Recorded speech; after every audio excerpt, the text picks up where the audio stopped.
Good morning students, তোমরা request করেছিলে তোমার কনসাইজ ম্যাথামেটিক্স সাইলিনা পাবলিকেশনের টেস্ট ইয়োরসেলফের question number 9টা।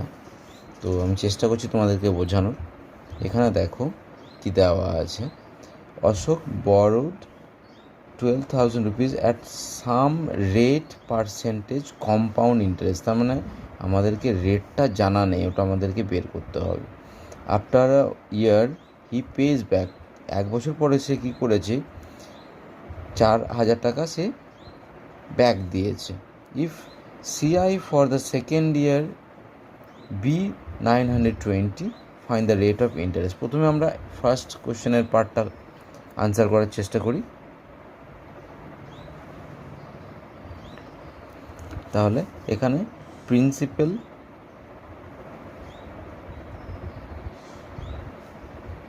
P is equal to 12,000 rupees for first year. Rate আমাদের জানা নেই, তাহলে আমরা ধরে নিই লেট দ্য রেট অফ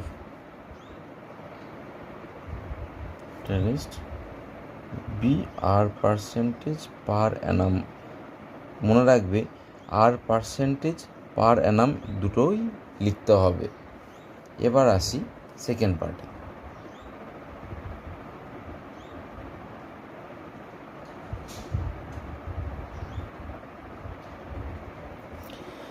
তাহলে অ্যাট দ্য এন্ড অফ 1 ইয়ার আমি কি ইন্টারেস্ট পাবো, দেখি আমাকে কতটা ইন্টারেস্ট দিতে হবে ফেরত, অশোককে দিতে হবে। তাহলে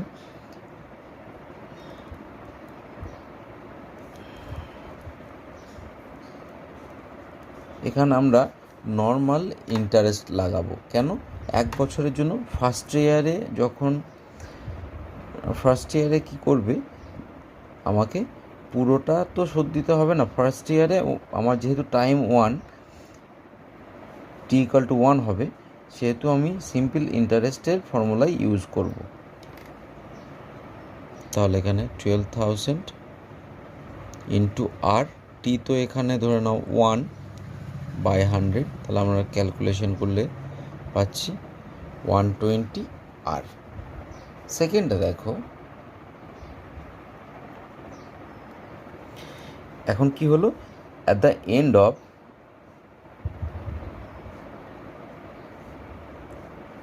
ফার্স্ট ইয়ার তার ইন্টারেস্ট হলো এত টাকা, 120 আর রুপিস, আর তার প্রিন্সিপাল ছিল 12,000 রুপিস। তাহলে অ্যামাউন্ট দাঁড়াবে, তবে অশোক যদি পে করে অ্যাট দ্য এন্ড অফ 1 ইয়ার, তাহলে তাকে পে করতে হবে তার 12,000 রুপিস এবং 120 আর রুপিস। এখানে অনেকেই তোমরা ভুল করে থাকো, তোমরা এই 120-র সঙ্গে 12,000 অ্যাড করে থাকো, এটা কিন্তু ভুল। মনে রাখবে এই যে টার্মটা, এটা ভেরিয়েবল টার্ম, আর এই টার্মটা কনস্ট্যান্ট টার্ম।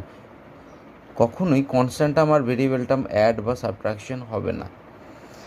তাহলে অ্যামাউন্ট অশোককে পে করতে হবে এত টাকা, কিন্তু সে first year at the end of first year কত টাকা পে ব্যাক করেছে, 4,000 রুপিস। তাহলে এই 4,000 রুপিসটা আমরা অ্যামাউন্ট থেকে বাদ দিয়ে দেব, যেটা ওর প্রিন্সিপাল হবে সেকেন্ড ইয়ারের জন্য।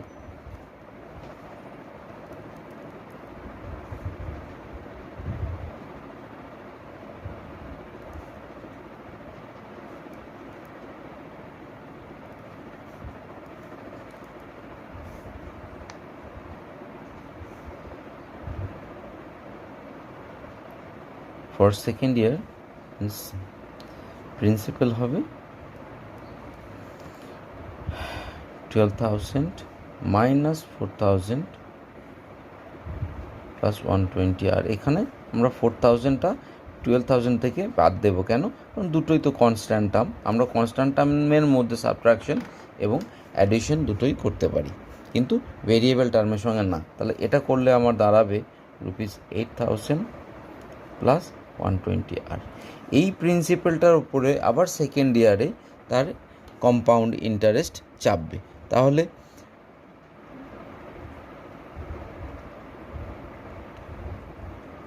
ইন্টারেস্ট সেই সেকেন্ড ইয়ারের জন্য কি হবে, আবার সিম্পল ইন্টারেস্টেরই ফর্মুলা লাগাবো। কারণ আমাদের প্রিন্সিপাল দেওয়া আছে, টাইম 1 ইয়ার আছে, এটা হচ্ছে প্রিন্সিপাল ইন্টু আর ইন্টু টাইমটা হয় এখানে 1/100। এখানেও কিন্তু মনে রাখবে আমরা মাল্টিপ্লিকেশন করতে পারবো কনস্ট্যান্ট টার্মের সঙ্গে বা ডিভিশন করতে পারবো কনস্ট্যান্ট টার্মের সঙ্গে, কিন্তু আমরা কনস্ট্যান্ট টার্মের সঙ্গে অ্যাড বা সাবট্রাকশন করতে পারবো না।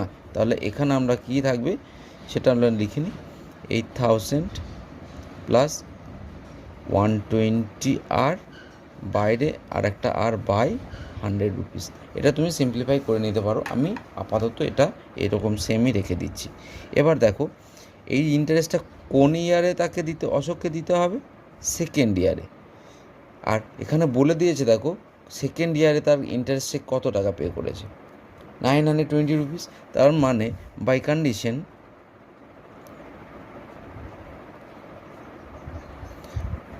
বা অ্যাকর্ডিং টু দ্য কোয়েশ্চেন, এই 8000 plus 20 R into R by 100 is equal to 920 rupees. এবার আমরা এটাকে ক্যালকুলেশন করব। 8000 আর এই আরটাকে আমি মাল্টিপ্লাই করে দিলাম। আর একটা জিনিস আমরা এখানে করতে পারি, সেটা হলো আমরা এখানে দেখো 0 আছে, এখানেও 0 আছে, আমরা একটা 10 যদি কমন নিয়ে নিই তাহলে আমার এখানে দাঁড়াবে 800 plus 12 R into R by 100। এখানে একটা 0 আমরা কেটে দিয়ে সামটাকে একটু সহজ করে নেওয়ার চেষ্টা করি। এবার দেখো এখান থেকে আমার এই 10 কেটে গেল, এই 10টা এদিকে মাল্টিপ্ল করে নিলে আমার দাঁড়াবে, আর এই 8টাকে আমরা এখানে মাল্টিপ্ল করব, এই 10টাকে এখানে মাল্টিপ্ল করব, 8টাকে এই দুটো টার্মসের সঙ্গে মাল্টিপ্ল করব। তাহলে 800 r plus 12 r square is equal to 920 ছিল, তার সঙ্গে 10 একটা মাল্টিপ্ল হয়ে গেল।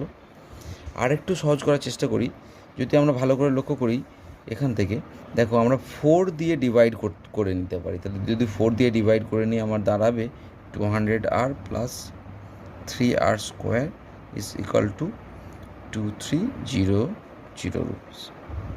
এবার এই জিনিসটাকে আমাকে মিডল টার্ম করতে হবে, এটাকে এদিকে নিয়ে আসি, এটাকে এখানে সরিয়ে নিয়ে আসি, সাজিয়ে নিই। মনে রাখবে মিডল টার্মের অঙ্কগুলো সাধারণত তোমার একটা পজিটিভ আসবে, একটা নেগেটিভ আসবে। এখানে যদি লক্ষ্য করো যে এখানে যদি নেগেটিভ চলে আসে সেটা কোনো ব্যাপার না, এখানটাতে নেগেটিভ আছে কি না। ম্যাক্সিমাম কেসেস কী হয়, এখানটা নেগেটিভ চলে আসে। যদি না আসে একবার রিভাইজ করে নিতে পারো কোথাও কোনো ক্যালকুলেশন মিস্টেক হয়েছে কি না। এবার দেখি একটা সহজ উপায়ে এই মিডল টার্ম ফ্যাক্টরটাকে করা যায় কি না। এবার দেখো এখানে 200 আছে, এখানে 3 আছে, এখানে 2300 আছে। এবার এইটাকে আমরা ব্রেক করে নিই, 2300কে আমরা যদি ব্রেক করি তাহলে কী দাঁড়াবে, 23 ইন্টু 100, আর এই 23টা তো প্রাইম নাম্বার, তাহলে এটাকে আমি ভাঙতে পারবো না। 100টাকে ভেঙে আমি কি লিখতে পারি, 2 ইন্টু 2 ইন্টু 5 ইন্টু 5, আর ওদিকে তো 3টা ছিলই। তাহলে আমার আলটিমেটলি জিনিসটা এরকম দাঁড়াচ্ছে ইন্টু 3। এবার একটা জিনিস লক্ষ্য করো, এখানে আমাকে আনতে হবে 200, মানে এখানে যে টার্মটা আসবে দুটো আলাদা আলাদা টার্মে ভাঙবো এবং তাদের সাবস্ট্রাকশনটা আমাদেরকে আনতে হবে 200। এই দুটো টার্মের মধ্যে যে ইউনিট ডিজিট হবে সেই ইউনিট ডিজিটটা সেম হবে, তবে আমরা যদি কেটে দিই তাহলে 0 আসবে। আমি দেখাচ্ছি কীরকমভাবে করতে হবে। আমি এভাবে নিচ্ছি, দেখো 23 নিচ্ছি, আর একটা 5 এদিকে দিয়ে দিই 23-র সঙ্গে, আর এই 5টা এই দিকে দিয়ে দিই 3-র সঙ্গে, দিয়ে চেক করে দেখি এটা আসছে কিনা। 23-র সঙ্গে 5 মাল্টিপ্ল করলে কত হবে বলো, করো।